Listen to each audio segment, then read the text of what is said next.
మీ జీవితం మారాలనుకుంటున్నారా? మొదట మీ ఆలోచన మారాలి. అప్పుడు మీ జీవితం మారుతుంది. బైబిల్లో మనకి ఆ విషయం గురించి క్లియర్గా మనకు తెలియపరచబడింది. ఏంటి ఈ విషయం అని అంటే, రోమీలకు రాసిన పత్రిక 12వ అధ్యాయము 2వ వచనంలో, మీరు ఈ లోక మర్యాదను అనుసరింపక ఉత్తమమును అనుకూలమును సంపూర్ణమై ఉన్న దేవుని చిత్తం మీద పరీక్షించి తెలుసుకున్నట్లు మీ మనస్సు మారి నూతన ఒకటి వలన రూపాంతరం పొందడి. ఈ వాక్యం యొక్క అర్థం ఏంటంటే, మనస్సును మార్చుకోవడం వలన మీరు మీ జీవితంలో రూపాంతరం చెందుతారని రాయబడింది. చాలామంది క్రైస్తవులు, చాలామంది ప్రభువుని విశ్వసించిన వారు చాలా ప్రార్థనలు చేస్తుంటారు, మొరపెడుతుంటారు, ఎన్నో విధంగా ప్రభు ఎదుట ప్రార్థనలను, కన్నీటి ప్రార్థనలు చేస్తుంటారు. కానీ వాళ్ళ జీవితాల్లో మార్పు ఉండదు. ఎందుకు అని అంటే, వాళ్ళ ఆలోచనలు మారలేదు. ఏంటి ఆలోచన మారడం అంటే, నూతన సృష్టిగా ఉన్న మనకి, నూతన సృష్టిగా మార్చబడిన ప్రతి వ్యక్తి కూడా ఏ విధంగా ఆలోచించాలి అని అంటే, వాక్యానుసారంగా ఆలోచించాలి.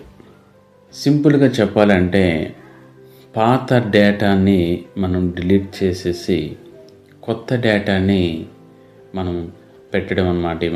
ఈ విషయాన్ని, ఈ వాక్యాన్ని కొత్త డేటాగా మనం తీసుకుంటూ మన బ్రెయిన్లోకి మనం దీన్ని లోడ్ చేయాలన్నమాట. చూడండి, చూస్తున్నాం ప్రియ సహోదరులారా, మీ మనస్సును, మీ ఆలోచనలు మార్చుకున్నట్లయితే మీ జీవితంలో ఉన్న స్థితిలోకి మీరు వెళ్ళగలుగుతారు. మీ జీవితం కంప్లీట్గా మారిపోతుంది. దేవుని వాక్యం ఏం చెప్తుందో ఆ విధంగా క్లియర్గా మీరు పూర్తిగా సంపూర్ణంగా మార్చబడతారు. ఎప్పుడంటే వాక్యానుసారంగా మీరు ఆలోచించినప్పుడు. సమ్ ఎగ్జాంపుల్ మీకు చెప్తారు చూడండి. మీకు ప్రభువుని ఎరిగిన తర్వాత, ప్రభువుని తెలుసుకొని ప్రభు మార్గం నడుస్తున్నప్పుడు, క్రైస్తవులుగా జీవిస్తున్న సమయంలో మీరు మీ ఆలోచనల్లో, మీ తలంపులు చెడుగా వచ్చాయనుకోండి.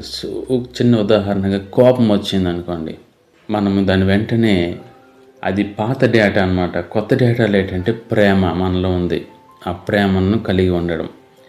మరొకటి ఇంకేంటంటే, నా జీవితం ఇలాగే ఉంటుందేమో, నా జీవితం మారదేమో అనే ఆలోచనలు వచ్చినప్పుడు అది పాత జీవితం యొక్క ఆలోచన అన్నమాట. కొత్త జీవితం ఆలోచన ఏంటంటే, ఇదిగో నేను నూతన సృష్టిగా మార్చబడ్డాను, క్రీస్తులో నేను నూతన సృష్టిగా మార్చబడ్డాను, నా జీవితం ఇప్పుడు మారిపోయింది, దేవుడు మార్చి ఉన్నాడు, నన్ను విజేతగా చేసి ఉన్నాడు అనే విషయాన్ని మీరు మాట్లాడుతుండాలి. ఆ విధంగా ఆలోచిస్తుండాలి. ఈ విధంగా మీరు ఆలోచించడం వల్ల మీ జీవితంలో ఏం జరుగుతుందంటే, మార్పును మీరు చూస్తారు. మీ జీవితంలో నిజమైన మార్పును మీరు చూస్తారు. మీ ప్రార్థన జీవితం మారుతుంది, మీ నడవడిక మారుతుంది, మీ ఆలోచనలు, ఉద్దేశాలు, మీ మాటలు అన్నీ కూడా మారుతాయి. ఎప్పుడంటే మీరు పాత డేటాని డిలీట్ చేసేసి కొత్త డేటాని పెట్టండి. వాక్యం ఏం చెప్తుందో అది మీరు రీప్లేస్ చేయండి. మీ పాత ఆలోచనలు ఆపివేసేసి అంటే ఏంటంటే, మీకు మొదట చెప్పాను, నూతన సృష్టిగా మార్చబడినప్పుడు మన ఆత్మ నూతన జన్మ పొందింది, మనసు మాత్రము అది రూపాంతరం చెందలేదనే విషయాన్ని మీకు తెలియచేశాను. ఆ మనసును రూపాంతరపరచడం ఎలాగా అంటే, వాక్యం ద్వారా. నూతన సృష్టిగా మార్చబడిన మీరు వాక్యానుసారముగా ఆలోచించాలి. మీ గురించి బైబిల్ చెప్తుంది, అది మీరు మాట్లాడుతుండాలి. మరొక చిన్న ఉదాహరణ చెప్తాను. ఇంకేంటంటే, మీకు ఏదైనా రోగం వచ్చిందనుకోండి, ఈ రోగంతో మీరు భయం పడక్కర్లేదు, బాధలు పడక్కర్లేదు. బైబిల్లో నూతన సృష్టిగా మీ గురించి ఏం రాయబడింది అని మాటను మీరు తీయండి, ఆ మాట ప్రకారం పలకండి, మీ నుంచి అది వెళ్ళిపోతుంది. అంటే నూతన సృష్టిగా మార్చబడిన మీరు మీ మనస్సును మార్చుకుంటే మీ జీవితాలు మారిపోతాయి. దేవుని వాక్యం ఏమి చెప్తుందో ఆ విధంగా క్లియర్గా, కంప్లీట్గా మీ జీవితాలు మారిపోతాయి. ప్రార్థన చేసుకుందాం. తండ్రి, నీకే స్తోత్రాలు చెల్లిస్తున్నాను. ప్రభువా, నీ బిడ్డలను మీరు మీ బిడ్డలతో మాట్లాడినందుకు నీకు వందనాలు చెల్లిస్తున్నాను. నీ జీవితాలు మార్పు చెందడానికి ఏం చేయాలనే విషయాన్ని మాకు తెలియచేసి ఉన్నావు తండ్రి. పరిశుద్ధాత్ముడా నీకు స్తోత్రాలు. చూస్తున్న ప్రతి బిడ్డ, వింటున్న ప్రతి బిడ్డని బట్టి ప్రార్థన చేస్తున్నాను ప్రభువా. నీ బిడ్డలు బట్టి నీ కృతజ్ఞ స్థుతులు చెల్లిస్తున్నాను, నీకు మహిమ చెల్లిస్తున్నాను తండ్రి. బిడ్డలు ఏ స్థితిలో ఉన్నా వాళ్ళ జీవితాన్ని నువ్వు చూసి వాళ్ళ జీవితాలతో నువ్వు మాట్లాడుతున్నందుకు నీకు వందనాలు చెల్లిస్తున్నాను. మీ జీవితాల్లో మార్పు కలగాలని మాతో మాట్లాడి ఉన్నావు తండ్రి. ఏ విధంగా మేము చేస్తే మా జీవితాలు మారుతాయనే విషయాన్ని తెలియచేస్తున్నావు.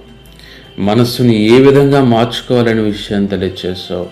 మా జీవితాలని నువ్వు మార్చి వేయడానికి నువ్వు ఇచ్చిన మార్గాన్ని, నువ్వు ఇచ్చిన వాక్ బట్టి నీకు వందనాలు చెల్లిస్తున్నావు. మీరు మమ్మల్ని ఎంతో ప్రేమిస్తున్నందుకు నీకు స్తోత్రాలు. నీ బిడ్డలను నువ్వు ప్రేమిస్తున్నావు, విడిపించి ఉన్నావు, రక్షించి ఉన్నావు, కాపాడి ఉన్నావు, బలపరిచి ఉన్నావు, స్వస్థపరిచి ఉన్నావు ప్రభువా.